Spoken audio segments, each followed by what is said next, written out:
సాంబశివరావు, మాది మనుగూరు ఆనుకొని ఉన్నటువంటి రామంగారంలో నిన్న ఒక దురదృష్టమైన సంఘటన చోటు చేసుకుంది.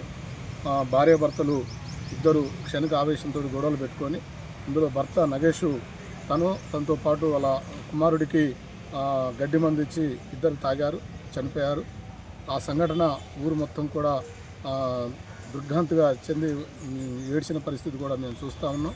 కళ్ళల్లో నీళ్ళు తిరిగిన పరిస్థితి ఉంది. ఎందుకు ఈ కారణాలు, భార్యాభర్తలు ఎందుకు ఇలాంటి క్షణిక ఆవేశ నిర్ణయాలు తీసుకుంటారనేది కూడా ఈ మధ్యకాలంలో చాలా జరుగుతూ ఉన్నాయి. ఏదేమైనా కుటుంబాన్ని కాపాడుకోవాల్సిన బాధ్యత, బరువు మీద ఉన్న ఒక ఇంటి యజమాని భర్త కానీ భార్య కానీ ఆలోచించుకొని నిర్ణయాలు తీసుకొని వాళ్ళ మీద ఆధారపడి పిల్లలు ఉంటారు, తల్లిదండ్రులు ఉంటారు, వృద్ధులు ఉంటారు.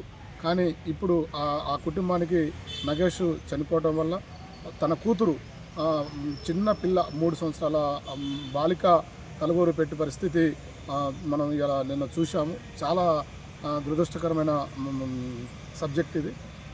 ఏదైనా ఒక విధంగా చెప్పాల్సి వస్తే ఇక్కడే కాదు ఎక్కడేం జరే భార్యాభర్తలు అనూన్యంగా ఉండి ఒక 100 సంవత్సరాలు వాళ్ళ జీవితం 60-70 సంవత్సరాలు కలిసి మెలిసి ఉండాల్సిన వాళ్ళు చిన్న ఆవేశానికి లోనై ప్రాణాలు తీసుకోవటం వల్ల వాళ్ళకు పుట్టే పిల్లలు కానీ, వాళ్ళ మీద ఆధారపడే వృద్ధులు అంటే నానమ్మలు కానీ, తాతమ్మలు కానీ అందరూ ఉంటారు. కాబట్టి వాళ్ళందరూ అదేవిధంగా కుటుంబం కూడా బాధపడాల్సిన పరిస్థితి చూస్తూ ఉన్నాం.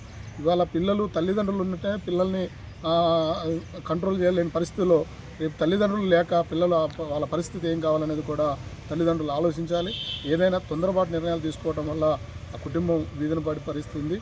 కాబట్టి దీన్ని మనం ఒక గుణపాఠంగా తీసుకొని భవిష్యత్తులో ఎవరు కూడా ఇలాంటి సంఘటనలు చోటు చేసుకోవద్దని, అవసరమైతే కౌన్సిలింగ్లు తీసుకోవాలి, లేకోకుంటే సలహాలు సూచనలు ఇరు వర్గాల పెద్ద మనుషులను కూర్చోబెట్టుకొని పెద్దల సహకారాలు తీసుకోవాలి తప్ప ఇటువంటి తొందరపాటు నిర్ణయాలు తీసుకోవద్దనేది నాకు ఉన్నటువంటి అభిప్రాయం.